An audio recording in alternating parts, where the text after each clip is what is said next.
All right, we are live. Welcome to Keyboard Warriors.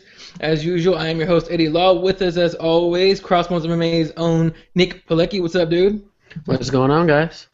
Texas still sucks so much? No, it's actually pretty good out here now. The weather just got hot out of fucking nowhere, which is awesome, so I'm loving it. I'll say Southern Texas because I know Justin's in Texas too. What's up, Justin? What up, what up? Yeah, it's been pretty crappy the last few days, but man, today, 78 degrees. Can't argue with that. Oh, not at all, man. Arizona's really nice. We're like averaging 65-ish or so, and we got a little bit of rain today. And Super Bowl time, and Super Bowl time, I'm always hoping for because I see a bunch of Seahawks fans and Pats fans here. I think I tweeted out earlier, way earlier today, because for some reason a Boston accent annoys the fuck out of me. And so I'm just like, I hope that blizzard just pounds the shit out of that fucking city so none of those assholes come over here and fuck our fucking city up. But we got plenty of Seahawks fans already here, so it's fucking ridiculous already. And Fred, what's up, dude? What's happening, fellas? Jesus Christ, Arizona, Texas. I'm in Ohio. It's cold as fuck here. And speaking of cold, Aaron Robbins from Standing Bang Radio. What's up, dude? Yeah, I'm in Upper Michigan, man, so I feel you, Fred. It's, what is it, witch's titty or brass monkey balls? I don't know. It's real cold. Cold. I always get shit for saying that it's cold as balls. So it's just weird. I always go, oh, it's fucking cold as balls. That says, what is it, brass monkey, right? That's, you freeze the balls off a brass monkey. That's where that shit comes from, cold as balls. Oh, no shit. Okay. Well, Yeah, man, your balls ever been cold? That's the stupidest saying in the world. Hot as balls make sense. Hot as balls makes complete sense, but I mean, it's fucking, if they're cold, it's painful. That's all I know. So, anyway, all right, so right away, let's get right into this last weekend. A lot of crazy shit happened as far as the card goes. It was actually a pretty good card overall. I mean, you're looking at the prelims alone. In the prelims, there was only 1, 2, 3, 4 decisions. Everything else was a finish. So let's talk about the Fight Pass prelims. Neil Seery beat Chris Beal via unanimous decision. Anybody else think that Chris Beal won that fight, Nick? Yes, I think Chris Beal won that fight. That was if any way that Seery won that fight, it should have been a split decision. Beal did more work, standing and on the ground. I don't understand how that swayed that complete different way, but I wasn't there. I wasn't the judges, but still, I think Beal won that one. All right, and real quick, the Nick Pilecki beer of choice of tonight. What's it gonna be, man? You gotta shout it out. It's Ziegenbach, Texas beer, Ziegenbach Amber. It's good beer. All right, if Ziegenbach wants to sponsor Nick, hit him up, Nick at crossbonesmma.com. Justin, what'd you think of that Chris Beal Neil Seery fight, man? I thought I had Beal too, but the dude's from overseas, and if the fight was overseas, man, it's all about that hometown little decision there. I mean, he's not from Sweden, but I don't know. I thought Beal had it, but it's whatever. You can't let it go to the judges anyway. So it's Beal's fault. Yeah, basically. And I thought Beal was a little bit I guess a little too safe. I mean, Neil Seery walked forward the entire time, but I don't know. I had it for Chris Beal, so I don't know. Fred, what do you think of that fight, man? I gotta say, you guys, I missed the two Fight Pass prelims. I did not see them. They started at 4 o'clock, right? Yeah, they started pretty fucking early. Yeah, son, that was early for me. I was still wrestling with the kids by then. I got on the FS1 prelims, but I missed the 2 Fight Pass cards. Oh, fucking, and David Spears on Twitter, as usual, our boy, and Aaron's very well versed on David Spears. He makes these images, and he has this one that has Chris Beal's face. Actually, let me see if I can screen share so you guys can see it. If this fucking thing will work, but it says actually, I think most of you actually got fucking tagged. That's actually pretty funny. Here it is. All right, here you go. I'm screen sharing this bitch. It's actually pretty good. Motherfucker. Fuck the internet. But it says Chris Beal giving his best bendo face. Yep. So, yeah, Chris Beal giving his best bendo face. I mean, this bendo face thing is taking off, and David's kind of like spearheading this shit, so it's pretty good. Anyway, Aaron, did you get to catch that fight? Oh, yeah. Did I get to catch the fight? Is a bear shit in the woods? We don't know. Is anyone in the woods when a bear's shitting? I wouldn't be anywhere near a goddamn bear if it's shitting anywhere. They're very private animals. They won't attack you when they're shitting. They have to wipe their ass with a rabbit first. That'd be a great cartoon, David. If you're on that shit, if you draw that shit, that'd be great. But what'd you think of the fight, dude? I thought Neil Seery won. Yeah. Yeah. I think it was just the way the judges were looking at it. Super busy from the bottom. From the bottom. Yeah. I don't think it was a unanimous decision, but I think he took the second and third. He was, there's a lot of people who complain about the takedowns meaning too much, especially when you can't get anything done, and he was fighting like a fucking Wolverine off his back. So I think that's what the judges saw. I think that's how he took it. Yeah, you're right. He was very fucking active from the bottom. So I wonder if they're ever going to change that. I mean, are we ever going to get a new fucking scoring system where it's very clear cut what things are worth? Because these days everyone wants to end a round with a fucking takedown so they can try and steal the round at the end. Yeah. So it's just David Spears just sent me courtesy of at Davy Boy just sent me the Chris Beal giving his best bendo face. Yeah, exactly. I love that. Anyway, yeah, no, he's fucking. You know, no one gets blocked like David Spears does. This dude gets blocked by everybody. And the one fucking soul where he's a cool guy. I saw it this morning when I was on Twitter, and Dave Shoulder. I was like, someone didn't fucking block you? That's fucking amazing. That's just one guy. So anyway, moving on the Stockholm card. The fight after that was a weird fight because you had, first of all, two guys with weird fucking names. And second of all, I thought Konstantin Arokin was going to knock Victor Pesta out. But it turns out Konstantin has zero gas tank whatsoever. And he fucking gassed out real fast. And Pesta just basically bored him to a loss. So that's kind of how that fight was. Do any of you want to even talk about that fight? Because it was boring as dog shit to me. Boring as shit, man. How can you throw 9 punches and be gassed for the next 18 minutes? He's like Shane Carwin. I'm fat as hell. That would be like me not being able to make it to the refrigerator and back. Look at this guy's stats, all right? Out of total strikes, he landed 23 out of 43. He landed significant strikes 17 out of 36. No takedowns, no submission attempts. God damn it. Yeah, my he's still grandma could do better than that. They got my grandma could too, and she's fucking dead. So they still have an oxygen mask on him like the big fat linebackers in the NFL. Probably, man. All right, so then in the Fox Sports 1 prelims, I'll go through the results and we can talk about any fights you guys want to bring up. Mirsad Bektic defeated Paul Redman, a guy that came in for freaking 2 weeks notice and didn't make weight. Obviously, he's a big dude. He needed about, I think his coach, and I saw this on an interview somewhere, I can't remember who did the interview, but his coach calls him and says, hey, can you make 145, or how long does it take you to make 145? He said 5 weeks. And his coach goes, you got 2. So he comes in at 149, I believe he came in at, and ended up losing the fight via decision. So, I mean, props to him. Mirsad Bektic is a bad motherfucker, so he ended up just surviving pretty well. After that, Marbek Taisimov defeated Anthony with Christodolo. That's a weird fucking last name, but whatever.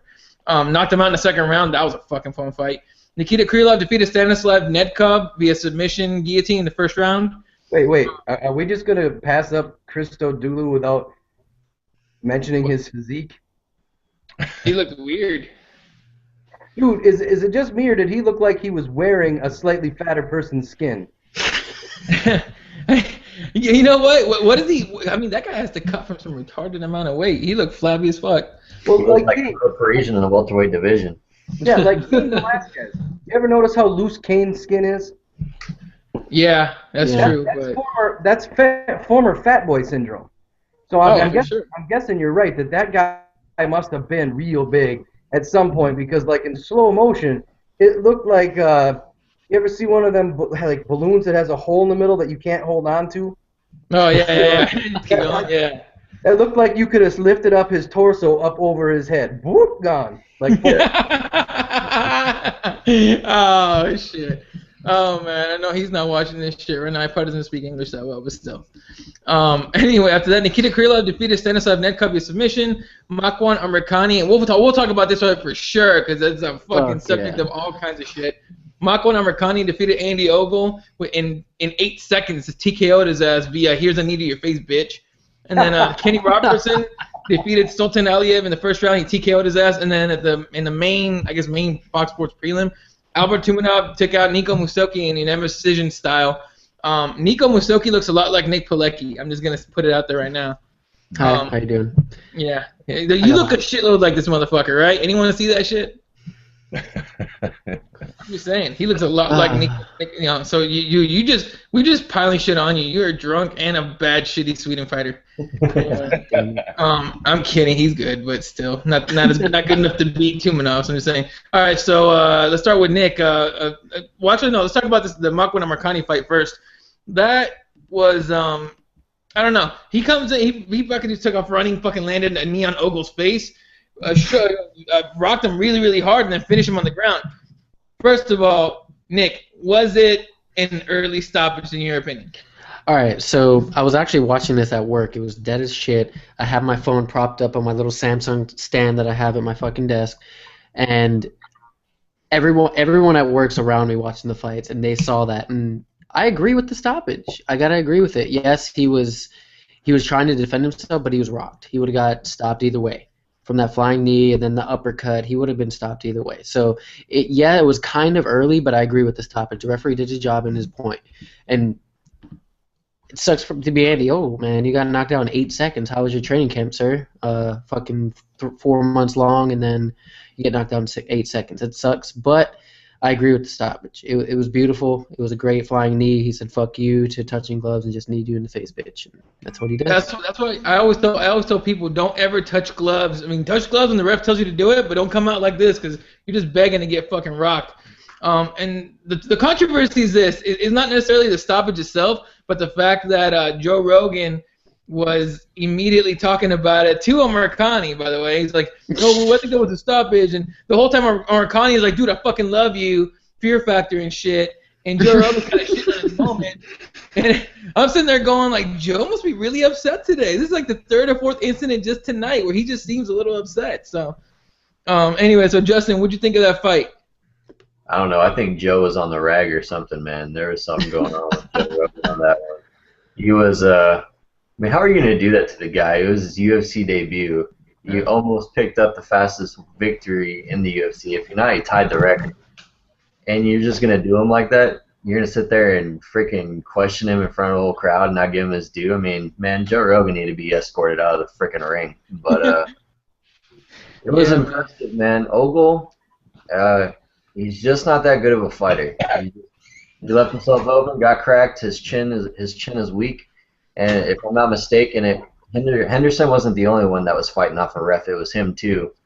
So if you get hit so hard where you're wrestling off a ref, then yeah, you're done, dude. It's a legit stoppage. I don't know why it would be even argued, but Ogle was arguing it. But you wake up and you're looking at a ref and you're wrestling him, you're out, bro. It's over. And that's that. Yeah, I mean, and I think in his last fight, I mean, he was upset too. I think he thought it was an early stoppage. I don't remember 100% because Andy Ogle again hasn't fought fucking forever. But yeah, Rogan seemed upset to me, man. Like he comes in there and he gave him a goddamn hug. He's like, "You're my hero from Fear Factor. Can I get a hug?" He hugs him, and by the way, fuck you and your stoppage, bitch. I think it was early. That's kind of what he did. So it is what it is. But Fred, what'd you think of that fight, man? Yeah, man, the stoppage was fine. I don't know where this assumption comes from that you need to be fucking snoring on the canvas for the fight to actually be over. Like, clearly he was out, and if he wasn't out, like, a couple more shots and he was going to be out. It was the very beginning of the fight. He was in a horrible spot. Like, come on, like, Justin said, if you're wrestling the ref, homeboy, the fight is over. I don't give a fuck what the context is. And yeah, like y'all said, Joe seemed off his game, man, and a little cunty. It's one thing for him to be kind of complaining about it, but it wasn't that bad of a stoppage. And it's another thing when dude's low-key riding your dick at that very moment. Like, Jesus Christ, what the fuck? Lay off a little bit, my dude. Like, having a fucking great day here. And you're my dude. Like, just, I don't know. Yeah, it felt a little weird that he kept going about it. And I there was nothing wrong with the stoppage. A lot like I'm sure we'll talk about later in the Dan Henderson fight, it just kind of felt like maybe it was a cunt hair too early, but what was possibly going to change? He was not going to fucking miraculously come the fuck back to life. So, yeah, that shit was fine. Yeah, no, and yeah, I mean, and now that I think about it, I actually watched the weigh-ins, and like a split second before Joe Rogan came out on the freaking stage, they turned his mic on a little too early, and you could hear him saying like stop it with the talking to me, like in his earpiece. Like he was really upset. Like the whole weekend was just fucked for Joe. I don't think Joe likes going to these fucking overseas cards. I think it fucks with his sleep and his fucking routine because. You know, if you listen to like the JRE and all that shit, he's a big routine guy. He does, he times shit a lot. So, but oh, by the way, David Spears just confirmed bears do shit in woods. You gotta check your Twitter. It's fucking gross. I'm just saying, it's fucking diarrhea shit. Thanks a lot, Dave. I haven't. The picture won't even load on me, so I am so good right now. Yeah, you'll be alright. You'll watch it at some point. But anyway, Aaron, what'd you think of that shit besides the bear shit? Let's talk about the fight. No, I got to comment on all this stuff because when we got 5 guys on, if one of us hasn't nailed the right commentary by the time you get to me, then we're a bunch of fucking retards. But first off, of course, bears shit in the wood. They cannot be potty trained.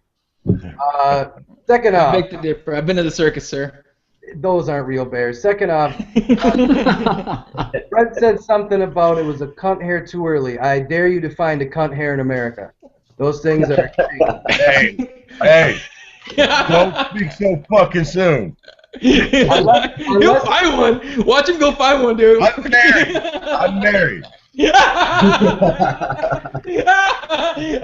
Oh, dude. I swear to God, if your wife walks out behind you in a second, this is going to be fucking the best show ever. No shave November. No, man. Okay. First off, there's a couple of factors in this in the fight. What's the guy from Norway with Merbek? What is it? Makwan? Yeah, Makwan Merbek. No, it's Makwan Amerikani. Is that what you're talking about? Yeah, I don't know. It's Amerikani. I don't know what the box is. Anyways, the dude had zero. I've never seen a guy making his debut with zero jitters. That whole myth. I mean, he was like the exception that proves the rules that not everybody has first-time jitters. What he did against Andy Ogle was great in style and in boldness, but it kind of was diminished because it was against Andy Ogle. No matter how many times I see that dude, I just can't imagine that he picked fighting to be his career. And then as far as everybody else said, man, if you're wrestling a dude with trousers, even Brian Stan said that. If you can't tell the difference between full pants and shorts, you're knocked out. And here's my thing. I think Joe Rogan was kind of an asshole to him because Joe Rogan had already made his stance and couldn't reverse himself in the cage. That's very true. He probably don't want to turn back on that, but still. And here's the thing: a lot of people were like, I think me, Fred, and I think Jeremiah were talking about this about Amerikani possibly being like the next star. We only got to see him for 8 seconds, man. I mean, Fred. I mean, really? Okay, Fred. Legitimately, do you really think he's like a next UFC star? Listen. I didn't say he was the fucking next coming of Conor. I just said he's charismatic. He fucking talks a good game. He's a good-looking kid. He's European. He fucking thrashed Andy Ogle, who isn't a complete shitbird. So, I don't know. I could see them maybe fast-tracking him a bit. Nothing too crazy, but at least give him some kind of name. He could be a star. We'll have to see. It's a bit early to get crazy, but, I mean, he's got the potential for certain. Yeah, I like his story though. I mean, he's a young guy. His mom, he lives with his mom. Him and his sisters have their own rooms. His mom lives in the sleeps in the living room on a mattress on the floor. It's always nice to see those humble guys. Get the bonus money. I think he got the bonus money, right? Mm-hmm. Yeah, I think so. Yeah, got the bonus money. So he's gonna go buy his mom a nice little bed to actually sleep on. So that'd be pretty nice for him. But yeah, I mean, look, you're right. We only got to see him for 8 seconds, but for those 8 fucking seconds, there was no jitters. He came in with the fuck you knee to your face, and Andy Ogle, his time in the UFC might have just come to an end very, very, not suddenly, but very quickly and sadly, because he just switched camps over to Team Alpha Male. But I don't know. I guess everyone thinks that now you're switching to Team Alpha Male is going to save your fucking career. You still got to go out there and fight. So, right, Nick, any other fights that you want to talk about in the prelims? The prelims sucked. I didn't really enjoy the prelims, except for the 8-second knockout and the Beltrick fight because I was calling it. He's gonna grow with the UFC. I think he's gonna be that star. He manhandled, even though it was 2 week notice, he manhandled his opponent, and it was such a good fight. And I think if you give him his next fight, I think he can show off and pull off a finish. But he has huge potential in the UFC. Yeah, I like Mercer as well too. But yeah, I mean, you got to give him some time. You got to give him someone that's gonna have a full camp under his belt. And I like Paul Redmond too. I mean, the guy survived pretty fucking well. Yeah, I mean, he's gonna come back. I think he said he tweeted out that that he quit his job so he can train full time, which is great if you can afford it, do it. But he's gonna stay in the 145 division. I thought he'd go up to 155 to make that cut a lot easier. But he'll stay at featherweight. I don't know about that one. I don't know about that one, dude. I'm getting tired of the guys who their best attribute is being durable. Chris Levy can only last 1 decade in the UFC. That's it. You know, if that's the best you got is that you can be punched more. Like, you guys remember Cabbage? Yeah. All right. So anybody want to see Cabbage back in the UFC? No. Kind of like Jimmy Beltran. I don't want to see another guy whose nickname should be fucking Everlast. Yeah, that's true. The battery. Anyway, Justin, any fights in the prelims you want to talk about? Not the battery. Are you shitting me? Not the battery. The rapper. The punching bag. Oh yeah. Look, why does everyone think fucking Everlast anyway? All right. It's Everready. Everready. All right, whatever, man. I don't know what kind of batteries you use, but I use the ones with the fucking rabbit on it. That's all I know. Those are Energizer. Dorlast. I am not a corporate shill, sir. I don't know the names. Anyway, Justin, any fight you want to talk about in the prelims? Hey man, I actually enjoyed the prelims. The one fight that I didn't like too much was actually the Bektic fight. I was actually expecting a little bit more out of him against someone who came in late notice. The 3 finishes in a row, Netkov or whatever his name is, Taisumov from Tiger Muay Thai over there in Thailand. He's a beast. Yeah, that was scary, dude. Those guys over there in Thailand are doing work, man. I really like Roger Huerta's kind of pulling himself together over there in Thailand, and those guys are monsters. They're putting together a really good camp out there. I heard rumors about maybe a Huerta Aoki fight. I think that'd be pretty interesting. Yeah. In some sense, but who was laughing? For one FC, that'd be an interesting fight. Hold on, I gotta send it to Fred. Hold on. I think Nick's been drinking a little much, man. What the fuck's going on with you? You'll see what I mean in a second. See, I thought he was laughing about the Huerta fight. I did too. I'm like, that's an alright fight, Nick. Damn, chill. I'm like, no. Okay. You had one too many of those Texas beers, man. No, I was about to ask, did they just legalize weed in Texas? Because that would explain a lot of shit. You'll see it in a second. I just tweeted it from the Crossbones Twitter because it came through there because they're watching. Yeah, okay. Hold on, I gotta find it now. What, do I get to see it? Jeremiah Deskins. And yeah, when you're married, it's scheduled shavings and scheduled sex, no bullshit. Well, hey, Jeremiah, tune in on that shit. I'm so glad I'm not married. I don't know any of that shit. What's up? Yeah, I'm gonna skip the marriage part for a little longer, as long as I can. Anyway, so yeah, Justin, what the one fight you actually liked in the prelims?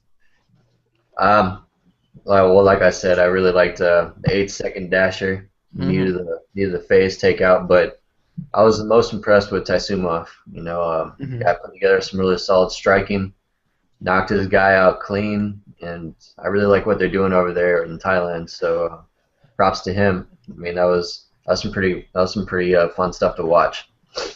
There was a video I saw on YouTube. It had Ben Saunders in it. I think it was Ben Saunders, and it was this whole training camp with Tiger Muay Thai. And these coaches they got over there were fucking the fighters up. I mean, we're talking like gloves, no padding, nothing. They were kneeing in the stomach, fucking leg kicking, just fucking their shit up.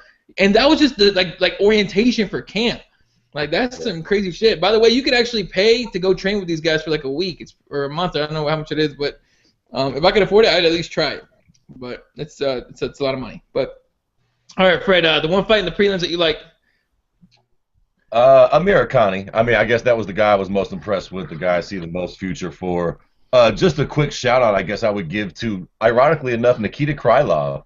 I feel like that dude got shit on big time, and all of a sudden he's he's looked low key okay lately. You know what I'm saying? I don't think he's going to be a world beater, but I had heard that that his manager said they were going to change camps and get him in a real camp and really start getting him competing to his full potential. And he looks all right, so we'll see.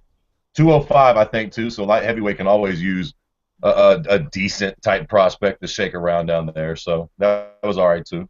Yeah, I mean, 205 got. I mean, this obviously with the main event, it got shaken pretty hard. Yeah. But yeah, the more prospects you get in the higher weights, the better. All right, Aaron, prelim fight that you enjoyed the most. Okay, first off, when we get off the air, guys, I will send you some, because I train, when I'm not this fat, I train Muay Thai, and they are that brutal all the time. I will send you some links for some fighters that will fucking blow your mind. These guys will never end up in the cage, because they think that Anderson Silva has good Muay Thai. No.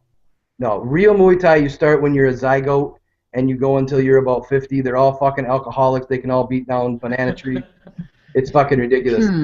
And my favorite fight in the prelims was Mike Goldberg fighting the urge to say something stupid. You're on it tonight. Yeah. You know what's funny though about Mike Goldberg is like, yeah, he didn't say too much dumb shit, but I think Rogan kind of took it from him that night. Usually people are praising Rogan and giving Goldie shit, and it was way different this time. Like I would love to see all the mentions on Rogan's Twitter of like just people just shitting on him for seeming to be a little cranky. But yeah, it wouldn't make no difference. He'd just be like, "Hey, have you tried On It Warrior bars?" Yeah, no, he's not douche. Actually, Joe Rogan's funny ass motherfucker. But I don't know if you guys ever caught his comedy. But if you go ever seen, you ever seen him go live, dude? He's a funny son of a bitch, straight up. But all right, so that's gonna wrap up the prelims real quick because actually this came across my Twitter right now. Do any of you really give a shit about Pacquiao Mayweather anymore? No. Nope. No, but still numbers. Yeah, I was gonna do big numbers because people are retarded, but still, that fight should have gone down like 6 years ago, maybe longer, maybe 7 years ago to be relevant. Fucker. Before Pacquiao got knocked out, that fight happened. That's it. But when Pacquiao got knocked out, it really lost a lot of steam for that fight. And I would like to see Pac-Man knock out Floyd, but when he got knocked out in the interim before it happened, it just really killed whatever steam there was for me as a very casual boxing fan. You know what I'm saying? Yeah, for sure. I just wanted to ask that because apparently someone got both guys ended up at the Miami Heat game tonight, and they got a picture of them, not together, but they put them on the jumbotron together, like coming in 2015 ? And honestly, I don't even think the fight's gonna happen. I think they're just doing this shit for publicity, for dumb shit. But that's just this is my opinion. All right, and the main card. Let's talk about the main card real quick. We'll go fight by fight here. Sam Sicilian defeats Akira Corsani via first-round knockout. And Akira Corsani kind of retiring, kind of not. It seemed. Let's start with Aaron. What'd you think of that fight, dude? Not only did I call the knockout, but I had heard before that I actually heard before win, lose, or draw he was thinking about being done. But I think we already saw the best that he had to offer. So I always take my hat off to a dude who knows when it's time to move on to the next phase of life. And, man, he got fucking lambasted by Cecilia. That was no question there at all. So, hats off to Sam, and, good luck in the future to Corsani. For sure. And it was, yeah, you're right. Cecilia just came out. And I actually picked Corsani because Corsani's last fight, he came out pretty crappy. And so I thought he's going to be, he's going to be inspired to be fighting at home. And he's going to take out Cecilia. And Cecilia just showed up and said, nah, fuck that prediction, dude. And fuck your pick. So. Fred, what do you think of that fight, dude? I thought that one was kind of fairly predictable, actually. I mean, Sam Sicilia does that. He fucking punches really hard, and Akira Kasari doesn't have the greatest footwork and doesn't have great head movement and doesn't have great striking defense. So I don't give a fuck where you're fighting at. This isn't, like I said before, I can kind of dig the WWE antics because it's not the WWE, We can talk all the bullshit we want before we get in the cage. We can be in my backyard, literally, but it's a real fight, man. And, what happened was kind of to be expected. I don't really give – I hate to I'm not trying to cut Sam Sicilia down, but I'm not extremely impressed either. Like, he did what I kind of thought he would do. He landed one big punch and straight starched him. Congratulations. But, I think Akira Corsani should probably hang it up. He's probably not going to compete for a title anytime soon. So, you know, like Aaron said, I kind of congratulate the dude for kind of knowing to say, okay, I'll just ride off into the sunset. Yeah, and I agree. Of course, Sonny, you know, it's good that he called it quits, and he knows that taking the damage isn't really worth not ever fighting for a title, not really making much money. So, because as we know, if you're not in the top 5 or so of your division, at least you're not making jack shit. So, it's just how the business works. Justin, what do you think of that one? Well, I'm kind of with everybody else, with Aaron and Fred here. I mean, if anyone read it, my preview, I mean, I predicted him to get knocked out.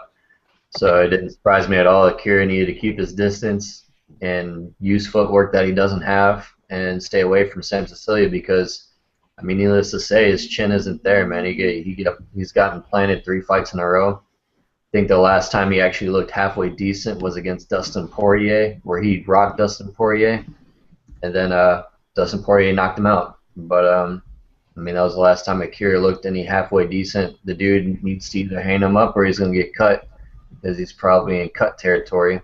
And like Fred said, I'm not overly impressed with Sam Sicilia either, because, I mean, it wasn't that big of an accomplishment. I mean, he did get himself out there. He was on a main card, and it was one of their best main cards or one of the best broadcasts on Fox in the last 2 years. So, I mean, that helps his name, but does it help him in the ranks? No. I don't feel it really does. But it is what it is. I mean, the guy, Akira, at least acknowledges when it's time to go, unlike someone else who's on this card. Yeah, exactly. And the thing about Akira, though, I think the one thing I remember Akira Corsani the most for is probably one of my favorite tough moments when he took the shaver to Brian Caraway's head. You guys remember that shit? Yeah. Because Caraway used to spend like 30, 40 minutes fucking spiking his hair up like a little douchebag, and fucking Corsani went in there when he was like lying down to sleep and just real quick and fucked his shit up. It was hilarious. But yeah, anyway, Nick, what'd you think of that fight, man? I gotta agree with it. I had Corsani winning though. I just want to put this out there. I went 0-4 on this card, and I've never went 0 and anything in a card in a long ass time. I highly doubt that. How much what are you trying to say about my picks? What are you fucking trying to say about my picks? How much you drink before you make your picks? Actually, shut up. Anyway, no, I had Corsani winning this. I thought like Eddie said, I think it was saying that he's coming off a loss. I thought he'd be a changed person, try to get this win, and Cecilia just straight knocked him out, and I was kind of pissed off about it. But it's good to see him probably hang up the gloves. I think it's time for him to hang up the gloves, but it just sucks to see him go off a loss like that. Dude, how much did you pay for that shirt?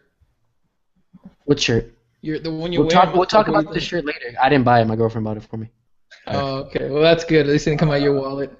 Garbage ass spider shirt. I have another shirt in my closet that I bought. So. Look, we're not talking about your pink shirts right now. We're talking about the one you got wearing right now with the fucking bumblebee. I thought we were talking about pink shirts. All right, we'll talk. We'll talk about. I guess we'll talk about your shirt in a little while when we preview the next card. All right, and then the fight that everyone thought was going to be boring and was kind of right about, Ryan Bader defeats Phil Davis via decision, 29-28, 28-29, 29-28, whatever. And did anyone, I don't know, did anyone actually find that fight entertaining? No. Man, Right? no, that was fucking horrible. Jesus Christ almighty. Do yourself a favor, Fox or Zuffa or fucking Joe Silva, don't put those dudes anywhere near a fucking... I don't know, man. I thought that fight fucking sucked, man. I think we all called it. Everybody fucking seen it from a mile away that it was going to be a slow, tedious fight. And those cute cocksuckers did not abide us by making it a slow, tedious fight, man. I mean, there's no other way to put it. Like, you got to be a real fucking fan of the martial arts or something to have watched that fight and actually enjoyed it in any capacity, really. No, that's not true. No, if you're a fan of martial arts, that fight should have pissed you off. Fred and I talked about this. They kept on saying, well, the wrestling is going to cancel each other out. Well, then all that leaves is amateur striking. That's not a good thing. If their wrestling cancels each other out and all you have is two guys who don't know how to throw a punch or a kick, holy fuck. Yeah. Yeah, and I always thought Ryan Bader's striking actually went. I mean, because he started off training at Arizona Combat Sports here in Tempe, and they have really good striking coaches. And it seemed like he picked nothing up from them at all. So and then now he's got his own gym. I don't know who the fuck's training his striking, but it's not getting any better. Still relying on his wrestling. I think him and CV Dollaway must share brains or some shit. But I don't know. I mean, just like you guys, I didn't find this fight entertaining whatsoever. It was bad enough to where we started playing a drinking game with it at the bar that I was at. That's how boring it was. We were barely watching it, so it was just that's kind of what it is. So anybody else want to say anything else about this fight? They both should be out of the top 10 for that performance. It was shit. Pure shit. And I think, you know what? I think both of those guys are going to be on that list of, I call it the John Fitch list or the Jake Shields list, where it doesn't matter if you fucking are on a fucking 10 fight win streak. Dana White's just waiting for you to fuck up that one time and say, bye, peace, bitch, I'm out. You know? So, I mean, those two guys might end up on that list of people. All right, so then in the co-main event, Gegard Mousasi defeats Dan Henderson via round 1 TKO. Usually it's the other way around. It's Henderson knocking somebody out. But it's Hendo's showing his years. He's showing all the damage that he's taken.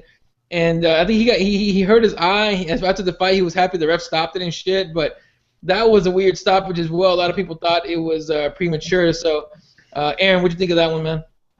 All right. We talked last week about how I love social media for advertising and for getting a hold of you guys.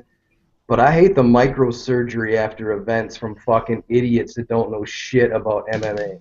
Mm-hmm. Stop posting on Facebook your opinion on the early stoppage. Shut the fuck up. Dan Henderson got cut on his eyelid and knocked the fuck out. Did you see the look on his face? Oh, yeah. That's how my grandpa looked right before he died. You know what I mean? fucking ridiculous. The dude is 44 years old and just too fucking stubborn to realize he ain't got it in any department anymore. You know what I mean? Like, the dude, even in the last time he looked good, arguably, is what, guys? Hua? Shogun Hua? Shogun. Yeah, Shogun. How fucking gassed was that boy by the end of the fight? He wasn't even lifting up his fucking hands anymore. It's just one of these things where it's like, I don't commend these guys for extending their careers 6 years past where it should go. Even with Randy Couture, it's the same thing. Man, fighters are like fucking milk. When you actually go bad, there's no going back. You can't unspoil milk. Fucking Henderson needs to understand, man. It's time to teach the younger guys. He's a legend. He's got no more to prove because now he's just starting to look fucking foolish. Yeah, I mean, he could be hurting his. I guess everyone talks about legacy with the older guy, especially a guy with the career that Henderson's had. But everyone always talks about legacy, and he could be hurting it a little bit. So, Fred, what do you think of that one, dude? Yeah, I'm with Aaron. As far as the stoppage being early goes, what the fuck are people talking about? It's kind of like the same thing from before with Andy Ogle. I mean, you know, Henderson was hurt bad. It's the beginning of the fight. Mousasi's a fucking animal with very accurate precision. He's going to keep tagging Dan if they don't stop the fight right then. And here's the thing.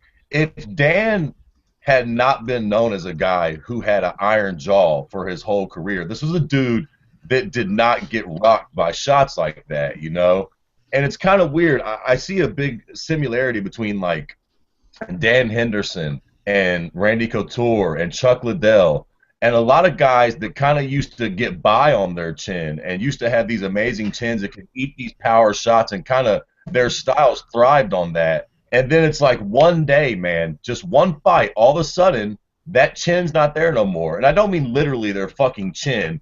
I just mean the ability to take a punch in the fucking head, man. You know, that shit diminishes. And it's like once it's gone, you know, like Aaron said, look, man, you don't get it back. Like, Dan Henderson is past that threshold now to where if he gets clipped hard enough, just like Chuck Liddell and a lot of other cats, he's going to get dropped where he would not have gotten dropped before. And at his age, with his speed and shit now, his power's starting to diminish. That's a fucking huge liability getting dropped so easy, man. So, yeah, I know, you know, Dan Henderson's one of these guys that he has nothing left to prove, but you know he's going to want to prove something. So it is what it is. He should definitely hang it up, but he probably ain't gonna. So yeah, I think he'll fight at least one. I want to comment on Fred's thing. How awesome would that be if the day that you expired, your chin actually disappeared, especially for Uriah Faber? All right, that's it. The butt chin. Fucking. I think Henderson might have a butt chin as well, if I remember correctly. Yeah. But Yeah. But all right, Justin, what'd you think of that fight, dude?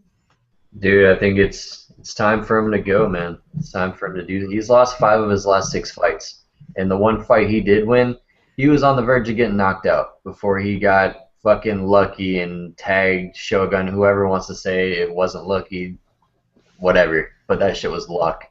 But he was almost on the verge of being 6 wins in a row, getting knocked out, finished. Or I don't know if he got knocked out that many times, but it's just. I mean, Dana White uses him for his name on the cards and this and that, but sometimes you just got to know when a fighter can't, he just can't do it no more, man. He's got to let him go before he hurts himself. I mean, let him go be a free agent for a little while, see what happens. I mean, let him go to Bellator and fight Kimbo Slice for God's sake. No, but Hey, look, yeah.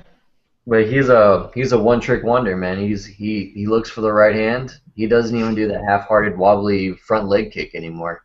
Yeah. He doesn't jab that much anymore. He just circles and holds his hands up near his chin and hopes for the one shot, and you just can't do that, especially with someone like Musasi. Musasi will sit there and just laugh at you with his hands down and tag you. That could have been like an Anderson Silva Forrest Griffin type fight. You know, that was bad. That wasn't a good matchup, and honestly, I don't want to see that anymore. I don't want to see that kind of Henderson anymore. You know, if he's going to go out there and fight like that, don't put him in the cage, please. Yeah, and I mean, I kind of felt that way when Cormier finished him because or beat him because you know, when Cormier picked him up off the ground like 5-6 feet in the air and slammed him on the ground, like you just know Henderson's wrestling's not there anymore. All he has is that damn right hand. And you're right. At some point, Dana White's got to step in, and just like he did with Chuck Liddell and whoever else, you know, got to talk to him like, hey man, you're done. You can't do this shit to yourself anymore. But you know, Hendo's kind of one of those guys that doesn't give a shit. And even, you know, if Hendo goes to Bellator, he could legitimately knock everybody out. I don't think anyone over there can hold his jock. But you know, maybe I'm not thinking of it the whole roster, but I don't think anyone could beat him. I just don't, unless they get like a lucky punch and land on that non-existent chin that he has or doesn't have. All right, Nick, what do you think of that fight, dude? Justin took the words out of my mouth. I agree with everything he said. I think Hendo should have wrapped it up then. I actually think he should have wrapped it up during after the DC fight. He should have put it in his gloves and said, "I'm sorry, I'm done. I got manhandled like a fucking child. I'm done with the sport." But I agree. Maybe be a free agent, go to Bellator, fight Kimbo, or just knock everyone out over there. That's fine. Just keep your legacy. That's fine. But I think he should have been done. He was done after the DC fight, and I hate to see a legend like him get picked apart by fights and get fed to Gegard Mousasi to up his rank and everything like that. I think it's time for him to be done. Yeah, no, for sure. And I mean, you know, Dan Henderson's he has a Fedor win under his belt. He's got a fucking legendary career. So hopefully he doesn't, you know, continue destroying it by taking stupid fights. All right, and then of course the main event, and a lot of people were like, "Oh, it shocked the world," and you know what? It might as well have because no one really saw this ending this way, except for I think I think Aaron might have said, I don't remember who said exactly that Anthony Johnson needs to beat him in the first round and a half, or he loses his fight. So Anthony Johnson TKOs Gustafsson 2 minutes and 15 seconds into the first round. A lot of people talking about a headbutt, possibly. I didn't see it. I thought that the fucking right hand that he landed was enough. But there's no fucking headbutt. Right, that's what I think as well. But still, after the right hand that made him shit his pants, his head glanced off Anthony Johnson's shoulder, and people are trying to say there was a headbutt. I saw it in 3 different angles. There was no clash. He just knocked him right the fuck out. That's what happened. Right, and I didn't see a headbutt either. And I was like, just like you did. I looked at every angle I could possibly find. No, I didn't see no headbutt, but people were still bringing that shit up. But heard that Gustafsson lost. You know what the moral of that story is? No matter how hard you hug nuts, you can't come up with an imaginary headbutt. Exactly. That shit's never gonna come up. Just like it came up. Well, they came up with deflated balls of the Patriots, but they can't come up with the fucker that did it yet. All right. So, I'm just saying, yeah, that'll never stop. I don't care how long fucking Bill Belichick and Tom Brady working with the Patriots. They're gonna have deflated balls for the rest of their lives. Just what it's gonna be. I love it when I have deflated balls. Anyway, so Aaron, what did you think of that fight overall? What did I think of the fight, man? I'll tell you what. Sorry, I'm getting man, this show's fucking popular. All of a sudden, people must be watching. I got to stop being so ugly. That's why I do radio, you fuckers. I didn't realize anybody watched this but us. But anyways, it was actually, you know what I think it was? It was a combination that, okay, I have misjudged Anthony Johnson at 205 pounds with the 35 extra pounds that he should have. Now that he's not cutting, I actually give him a lot more credit for how he moves. Like, I guess I'm still kind of stuck in the when Vitor Belfort beat him.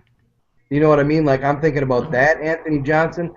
So I kind of took a look at his last few fights, even outside of the organization, and he's getting better and better.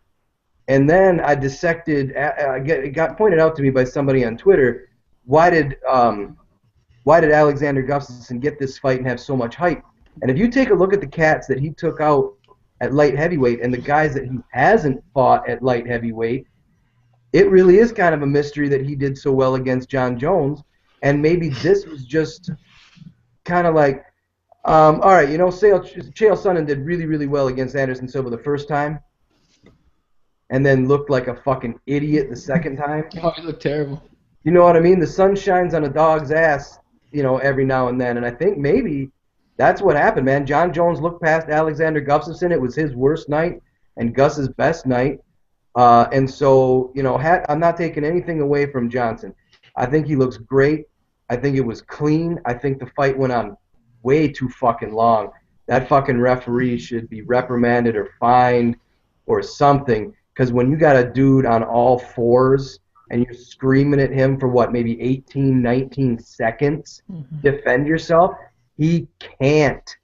It's not that he wasn't. If the fucker had the goddamn nervous system to make his muscles move, I'm sure he would have put his goddamn fucking hands in front of his face. You got Anthony Johnson fucking gorilla pounding you on your back. Of course he wanted to defend himself. He couldn't. So those last three that snapped his head back like that actually made me feel bad. But I have to change my opinion like this. Anthony Johnson did what I said he could do if he took him out in the first round and a half.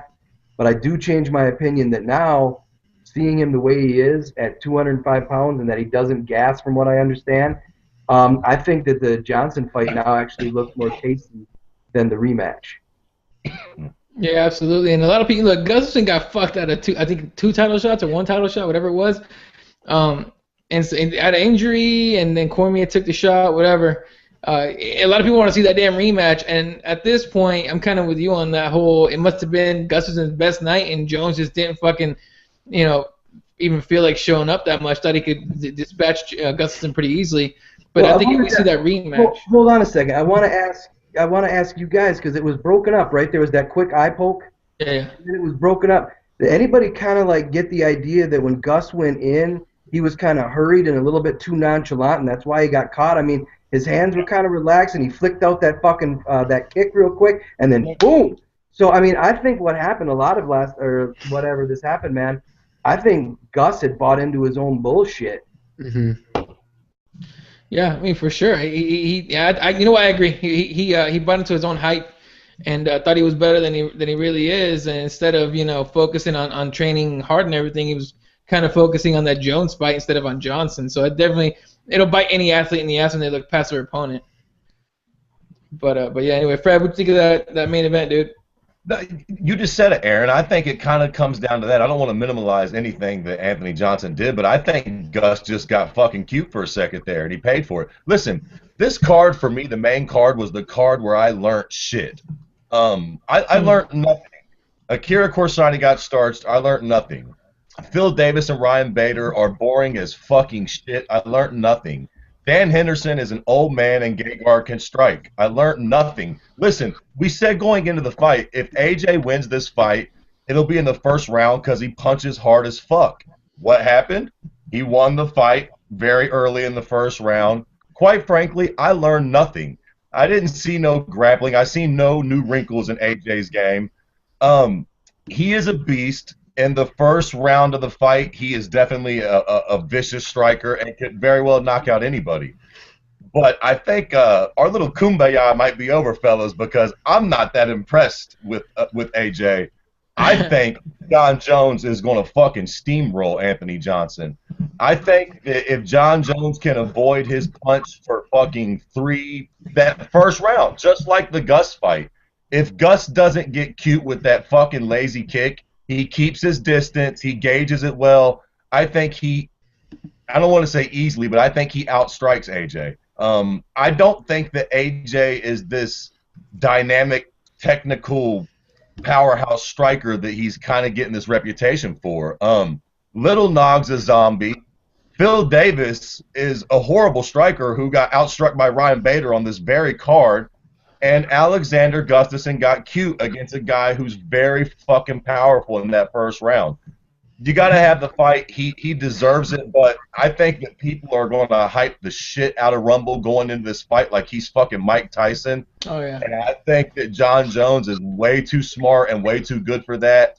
And I think he can put Anthony on his back whenever he wants in that fight. I do not think that Jones will have a problem with Anthony Johnson whatsoever.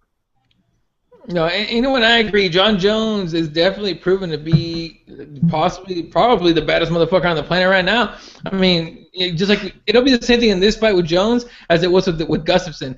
Is that Johnson's gonna have to knock his ass out in the first round? He's gonna have to, because Jones will find a way to keep his distance and just pick him apart from distance, and either win it by decision or just tire him out in the fourth round, fourth round, just fuck his shit up. So.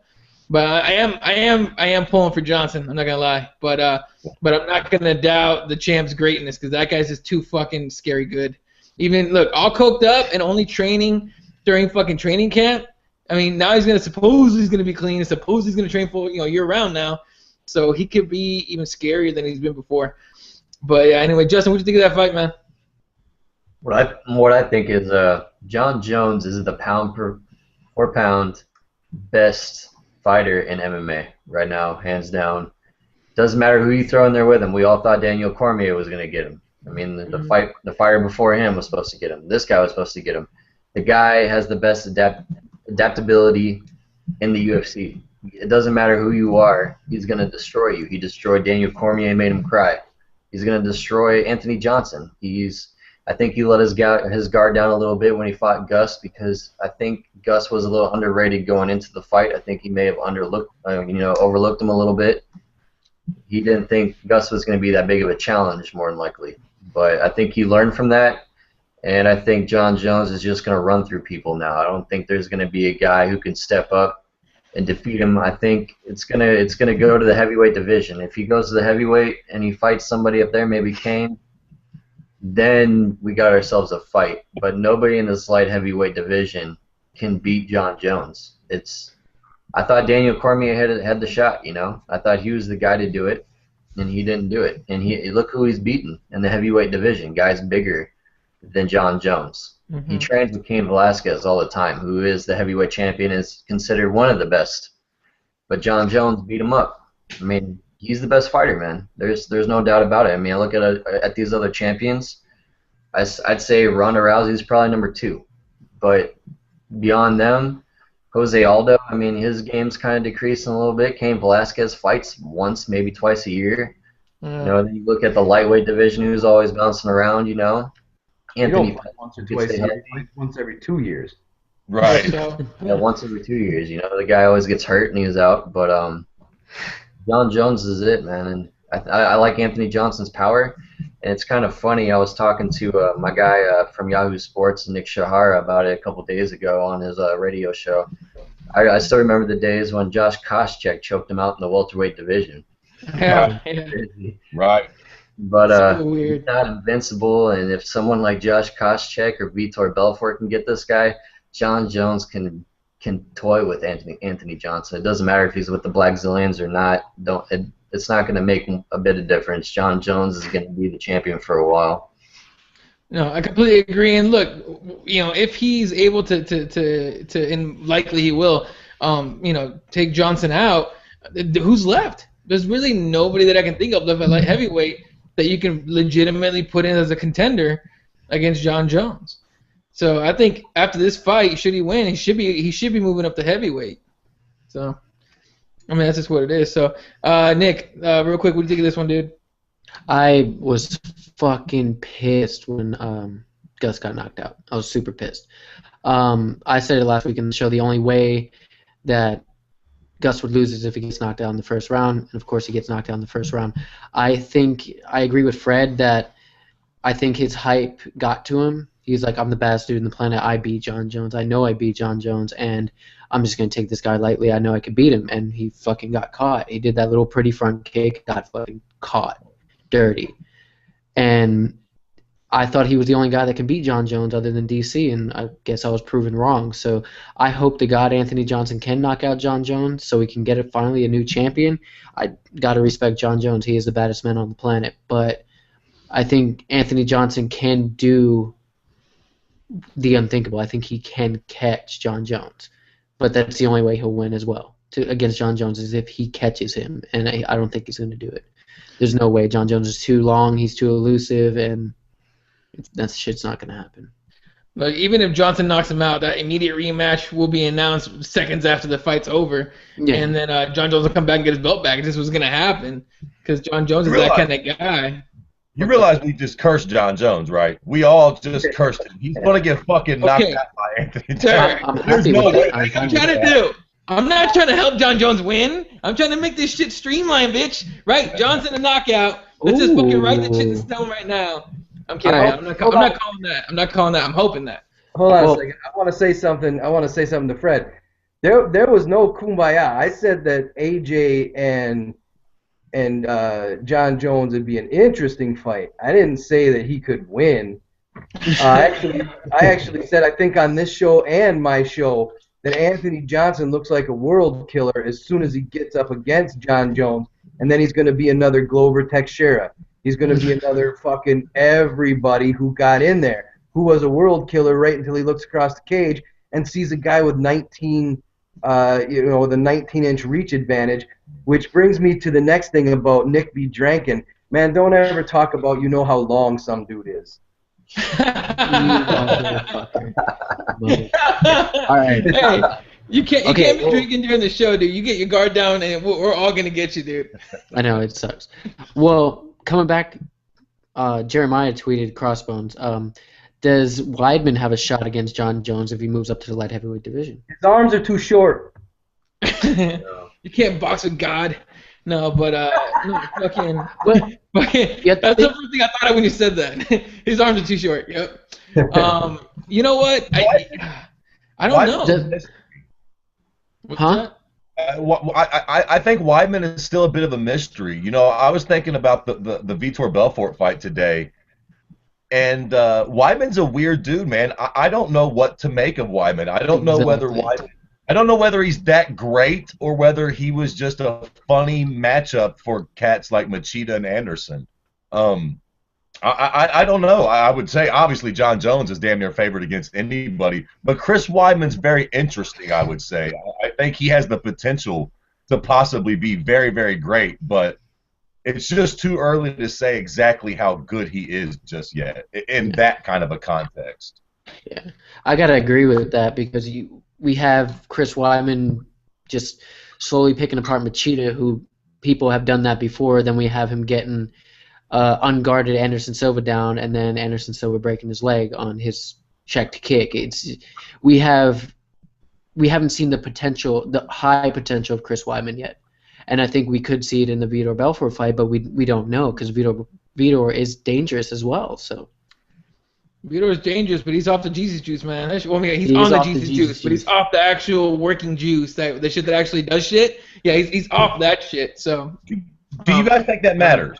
How much do you think that actually matter? I don't think that matters at all. No, I don't think that matters at all. I think Vitor is still a great fighter, and even off the juice, and maybe he can do it, maybe he can't. We'll have to wait and see. Right, yeah, but if it didn't matter, why would you do it? I want to chime in on that shit because a lot of people don't get this, man. That TRT, and the reason why professional athletes use it a lot of times, it's for recovery. It's so those fuckers recover fast. You know what I mean? Like, all right, let's be real. We're all hardcore fans. Now we know that, say, John Lineker hits any one of us one time, and it's lights out if he hits a square, because what does he have? He has technique and speed, and that boy weighs what, 125, 135? A big motherfucker, man. So that's it, man. You don't lose your technique or your speed. So if Vitor can hit him, I think just like anybody can be knocked out.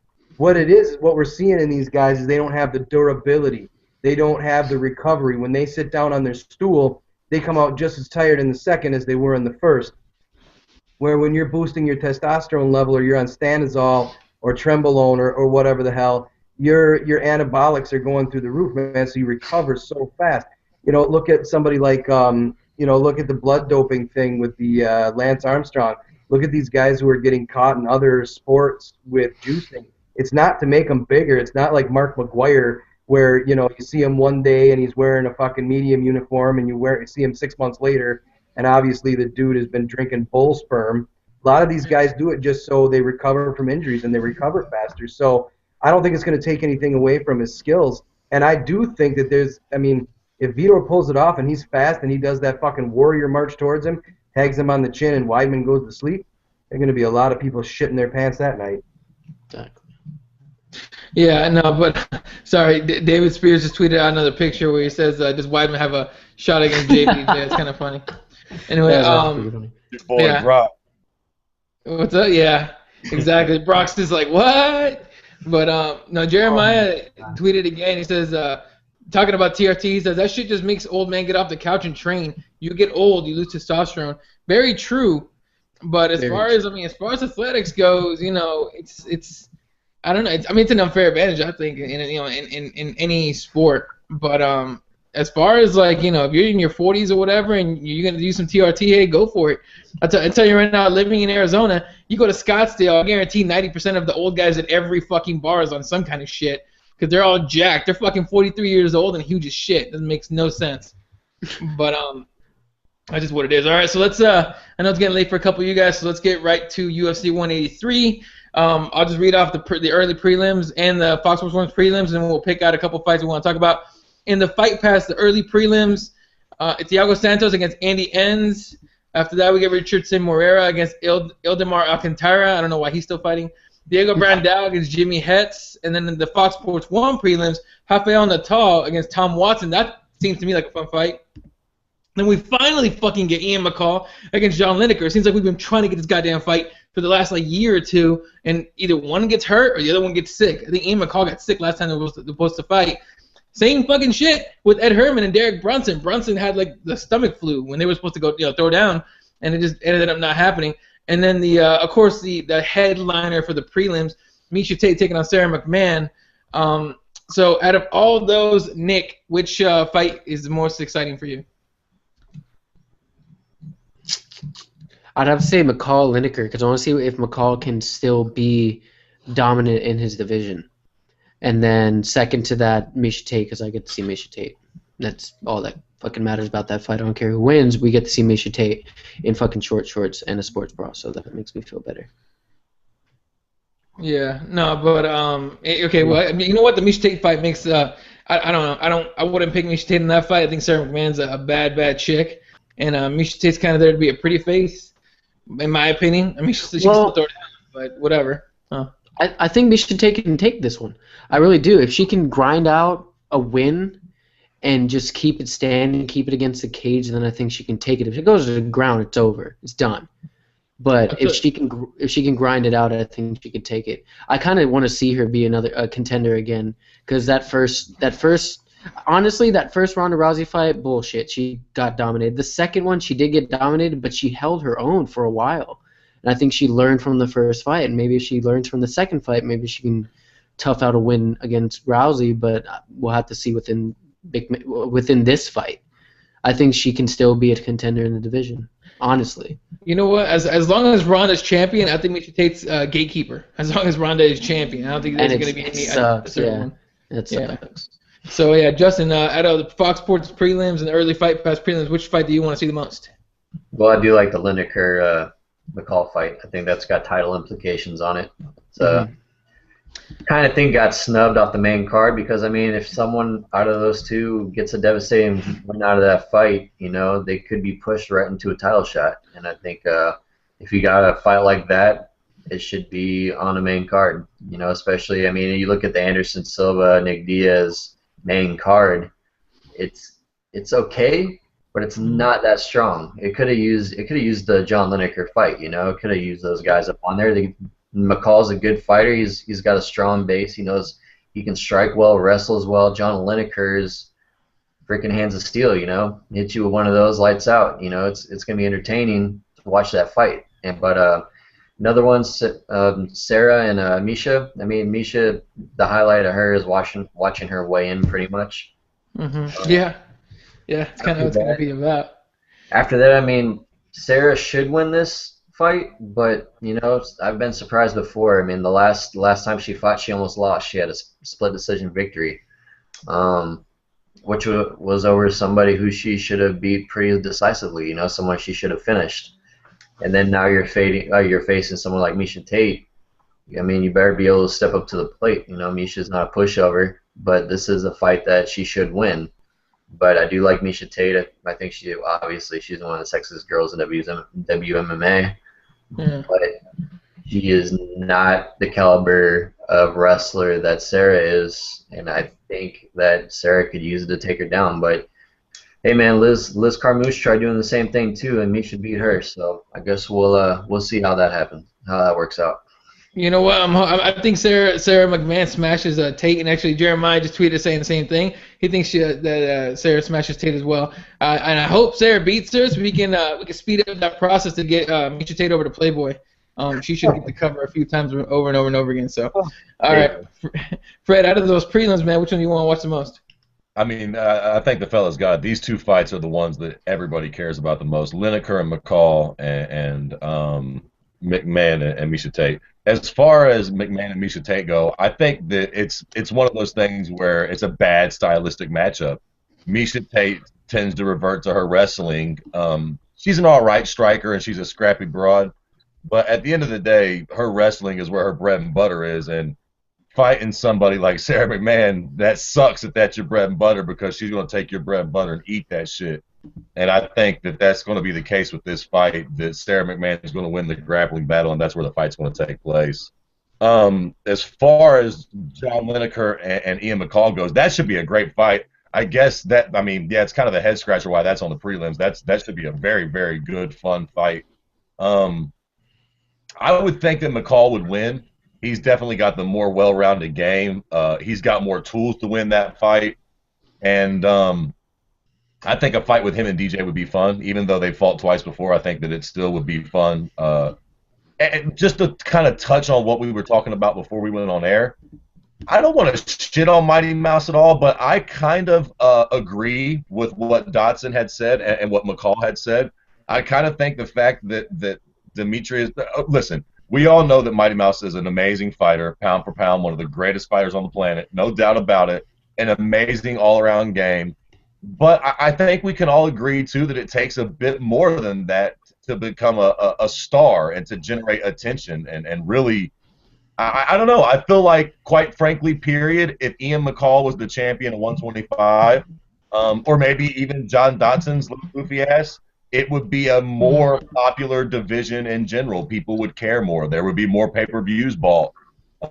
Chalk that up to whatever you want to, but I do feel like that is somewhat relevant to a degree. And even the guys that Mighty Mouse has fought lately, Chris Cariaso and Ali Bagantinov, tough guys, but as far as building a fight goes and making people want to watch or give an F about it, who does, at least Ian McCall and John Lineker and John Dodson, these guys will be able to create some kind of fucking buzz with a fight with DJ that makes people want to give a fuck. So, yeah. Yep. As we remember last time that Johnson fought in Toronto, people were walking out during the main event of the night. And embarrassing for the UFC, but very, very telling of what they think of the champion at 125.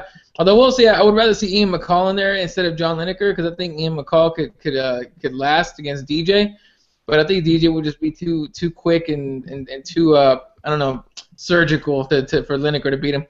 Aaron, fight in the prelims that you want to watch the most. See, for most of them it'll be the fight to stay awake, I think, but. I'm just going to go with the two that everybody else focused on. The reason why Lineker and Ian McCall is on the preliminaries is because Lineker notoriously misses weight. Yeah. Ian McCall is known for pulling out of fights.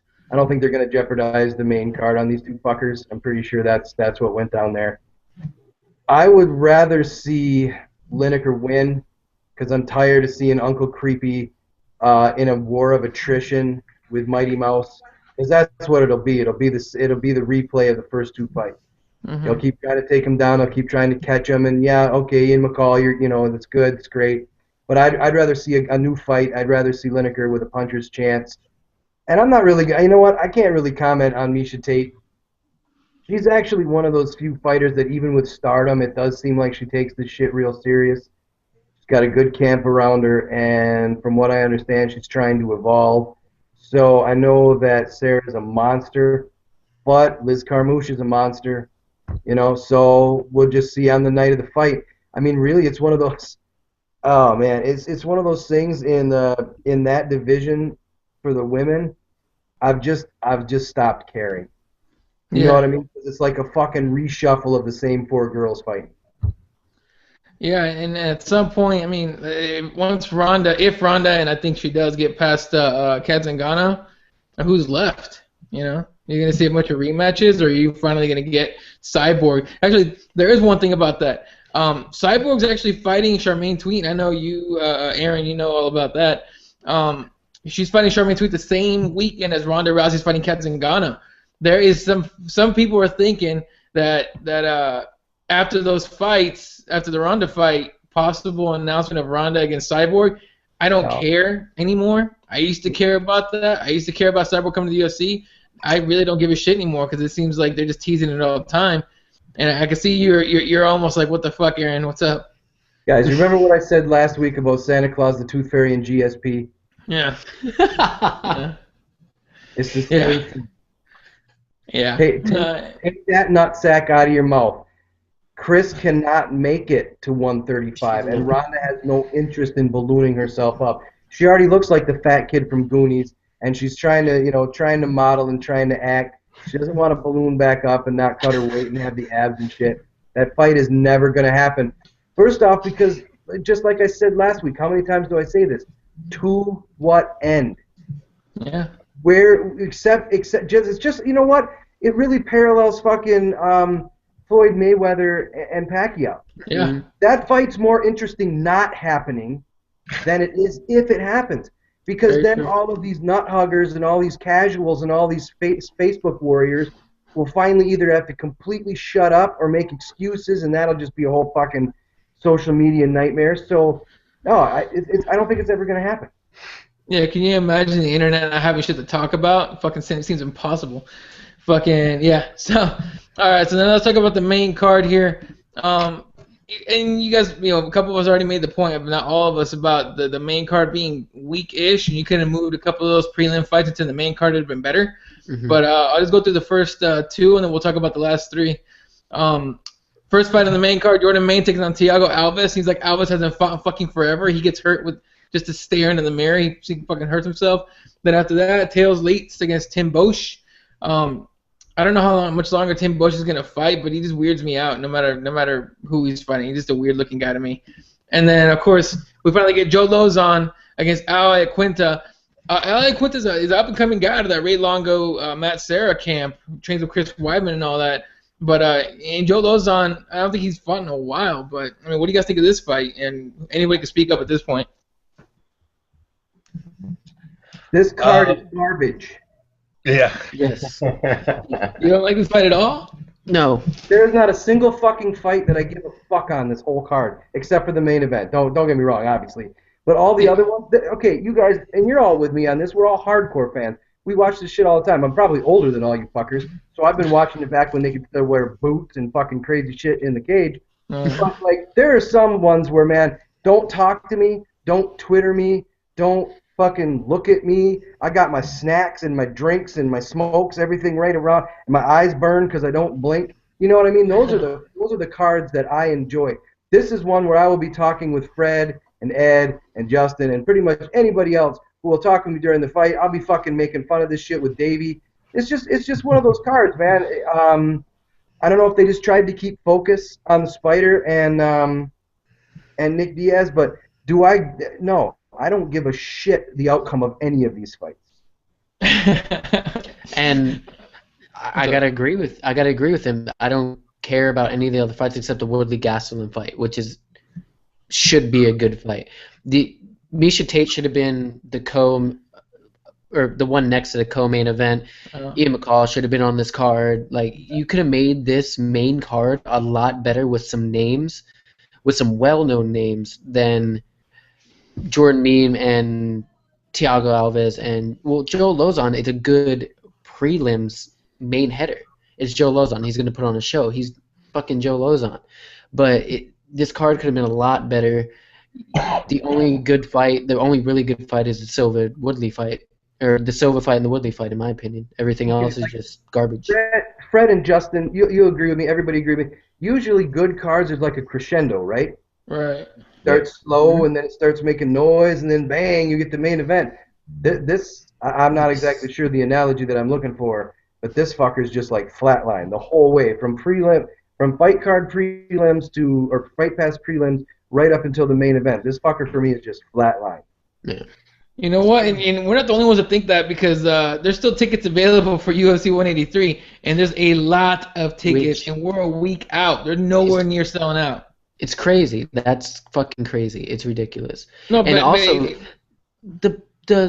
have you seen the promos of this fight? Right, it's just Silva Diaz. Right, there's nothing on Miesha Tate. There's nothing on Woodley or Gastelum. It's just Spider and Diaz, and then I don't see it all over the place like a traditional Anderson Silva card, because it's not that big, in my opinion. It's not. They're not going to sell that much. I don't even think they'll sell that much pay-per-view buys. I think everyone will just run to a bar and watch the main event and go home.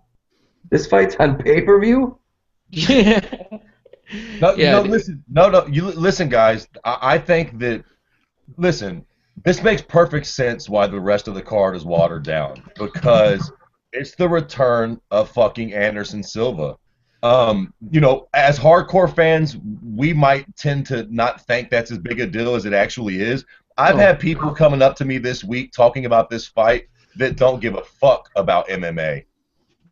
They don't know fuck about nothing. Literally, I had a buddy's girlfriend of mine say, I remember when you guys posted that video to the web, because when he fought Chris Weidman the second time, I actually filmed the room's reaction, and ironically enough, it was the fucking craziest thing ever because he shattered his fucking leg. She mentioned it, and she said, oh, when's that guy fight again? This Saturday night. People that don't even know who the fuck he is know what happened and know he's going to be returning. And the UFC, if anything, they know business, man, and they're not stupid. They've got a lot of cards. They've got a lot of talent. They've got to spread kind of thinly around. And this is the card that you water down because, like with DC and John Jones, it don't fucking matter. Does anybody care who's under them? We're all still going to watch the fight, right? Yeah. They could put Kimbo and the rest of those shitbirds from Bellator on this card, and it wouldn't matter because Nick Diaz and Anderson Silva are going to come back, and they're going to come back together in the main event. It's going to be a big fucking deal, generally speaking, regardless. So, Shitbirds. Oh, man, I haven't heard that in so long. That gave me the giggles. All right, well then you know what? Let's skip the co-main because no one really cares about it apparently. Let's talk Anderson Silva against Nick Diaz. I mean, and I know because it's getting late for a couple of you guys. We'll try to make this as quick as possible. Nick Diaz is coming back after suspensions and not wanting to fight and a bunch of other shit. And Anderson Silva obviously coming back off an injury. A lot of storylines coming into this, but let's go ahead and take a pick on who's going to win this one. I'll leave Nick to the end because he's got his gay-ass little shirt on. Aaron, who do you think wins this fight, man? Oh, man. This is another one where I hate to make a pick because I swear to God the MMA gods just wait for me to say who I like and then right away that fucker loses. But I'll pose it to you like this, just like I did on my show. I didn't make a pick on my show. Right. I put it like this. I believe that this Anderson Silva is going to have a lot of trouble with this Nick Diaz. I don't know who's going to win, but I do predict that this will be one of the toughest fights that Anderson Silva's ever been in. I'm not picking a winner because I don't want to look like a fucking dickhead. All right, Fred, man, what do you think of this one? I think you've got to say that it's Anderson Silva's fight to lose. I mean, it's hard to say how he's going to look after the injury. He's a bigger guy. He's, he was the fucking champion at the highest level for a long time. He's got way better wins. All things considered, on paper, Anderson Silva should win this fight. Now, who knows? He's coming back from a devastating injury. Nick Diaz is the type of scrappy character that can give anybody problems. He has fought at 85 before. Anderson matches up relatively well with Nick stylistically, in that he probably will play Nick's game. If Nick wants to sit there and box and see who the better boxer is, Anderson will probably be game to try that. And that might be a bad decision. Maybe Nick Diaz's hands are a little better than Anderson might assume and give credit for. Maybe he starts getting pieced up. But until we see him start to look a little slow or a little old, short of the shit with Chris Weidman, he's still Anderson Silva. And, I gotta think that Anderson's going to win this fight. Yeah, and I don't know. I mean, like I said, all the storylines are there. Nick Diaz hasn't fought in a while. Anderson Silva busted leg. Will Anderson Silva be timid about throwing leg kicks? I don't think he will. If anything, Anderson Silva's probably going to use the same fucking game plan that Rafael dos Anjos used against Nate Diaz. He's going to leg kick the shit out of him. Good luck boxing with one fucking leg, dude. So, Justin, what do you think of this one? And if you want to make a pick, you can. I think you just took the words out of my mouth, man. I really want to see how Anderson Silva responds with his leg injury. I mean, the Diaz brothers lean on that lead leg too much. If he decides, Anderson Silva's got some of the heaviest leg kicks in the game before he got hurt.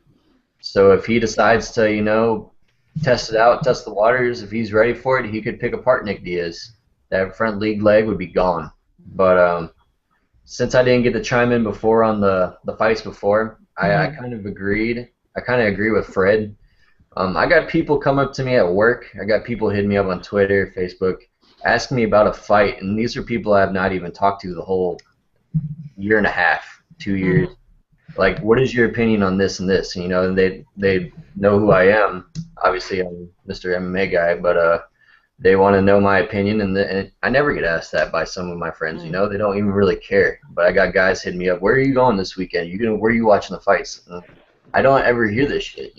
Usually I'm on here bullshitting with you guys, or sitting at home, or I'm watching with my family. Now I got like a whole crowd searching behind me, like, hey, let's go drink beers and watch the fight. It's crazy. But it's.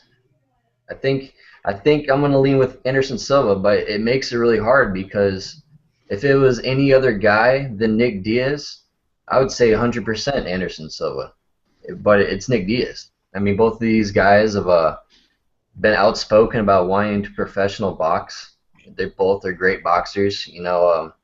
It's Anderson Silva is the heavier weight. I think he's gonna have more power, and I think Nick Diaz's face, he could get cut up pretty good. His face is pretty known for getting cut up, and he's had a couple fights get stopped due to cuts. Yep.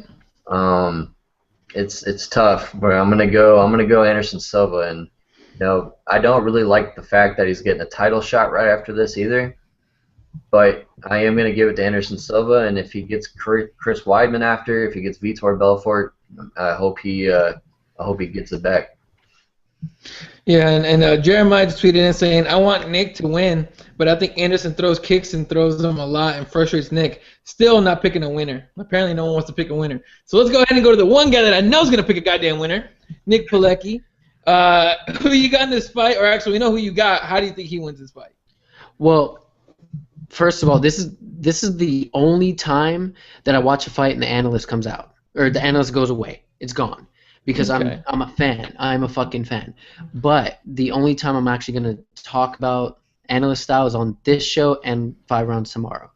It is Diaz's fight to win. He needs to win this fight to make his career. If he beats Anderson Silva, his stock gets higher than Chris Weidman. You have to think about that. He's Nick fucking Diaz. He's been gone for a while. If he beats the pound for pound king, supposedly, as Joe Rogan says, the greatest fighter in the world, that's going to raise stock up so damn high than it already is. But it depends on what Anderson walks in. Is it going to be the nervous Anderson that, oh shit, I broke my leg and I'm still in the fucking cage fighting? He was walking 3 weeks after his damn surgery. That's fucking ridiculous. You should be resting that shit. He was kicking pads 6 months after that. That's ridiculous. So you should still be going through rehab. Sparring 8 months, 7 months after that. That's stupid. But the fan of me says Anderson Silva is going to win this. I think he's more determined. He even said in the Countdown show that everyone thought I was invincible, but I'm not invincible. Every sport has their greatest athlete. Michael Jordan was there for NBA. I had my moments, but I'm not invincible, and he knows he's not invincible. Now, it just depends on which Anderson Silva shows up. And I think it's going to be the determined Anderson Silva to get that belt back, because he said that this is his life. It's going to be something that has to be forcefully taken away from him. And it sucks because he's going to be that Randy Couture. He's going to be that Chuck Liddell in the UFC. This is what I do and this is what I love. But it's true, and I think if I don't agree with him winning this fight, he should get a title shot automatically. The fan of me fucking loves it, but the analyst in me thinks that no, he shouldn't get it. He lost twice to the champion. If Chris Weidman wins that fight, he should not get Chris Weidman a third time. If Vitor wins, okay, maybe a rematch. Vitor gets redemption against a broken Anderson Silva, but you already know who I'm going with. I'm going Anderson Silva all the way. I think he can. It's not going to be by knockout or TKO. I think it's going to be a decision, and I think it's going to be a very close decision, and we're going to see the Anderson Silva that we're going to see within the next 15 fights or whatever the fuck he signed on his contract. Right, and I think it was bullshit. He says he's in 20 fights. Whatever the fuck that number was ridiculous. But I guess to close the topic before we get final comments from everybody, this is one of those fights where no one really knows what's gonna happen. In most fights that we watch, we kind of have an idea of who can do what or who's going to do what. And in this one, it's this question marks all over the place, which is what makes it very interesting. And even casual fans, just like all you guys are saying, I'm in the same boat.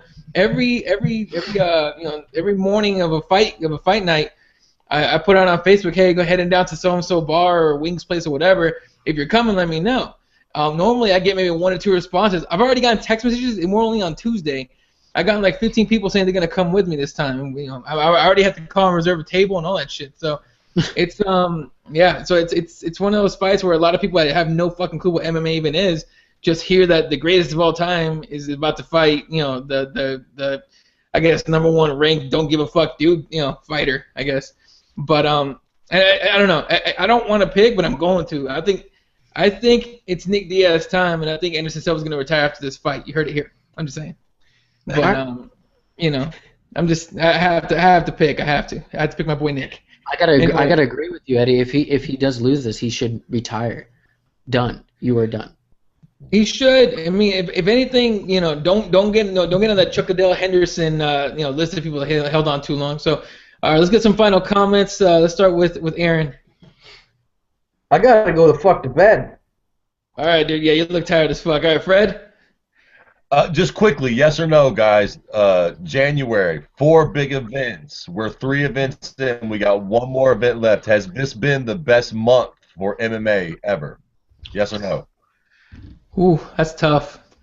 Someone else go first. I gotta think about this one. Yes. Yes. I agree. Aaron just wants to go the fuck to sleep. He's like, fuck you guys. Let's get the fuck out. Man, I never seen Nick go so long without wetting his lips with beer. You see him? Eddie has said 4 times, oh yeah, man, for the guys out in the East, we got to get this thing going. And I'm trying. Sometimes in his life, fucking Nick is effusive. All right. Justin, final comments? I'm on the border with the best, but if you throw in the fight that's supposed to be February 28th, I just say fuck yeah, it's the best. Cool. Yeah. All right, Nick. Nothing. I'm just gonna let Aaron go to sleep. Yeah, Aaron's probably like, fuck yeah, dude, shut the fuck up. All right. Anyway, thanks for watching tonight's episode. If you want to follow Fred, it's at Kirby _MMA. Nick is at Nick X Micro, soon to be Nick B Drinking, hopefully. Justin is at jhuffman_GLV. And, of course, Aaron, as always, at Stand and the letter N, Bang Radio. All right, thanks for joining me, guys. You all have a good night, and thanks for staying up late. Yeah, don't be scared, homie. Peace. See you guys. Later, guys.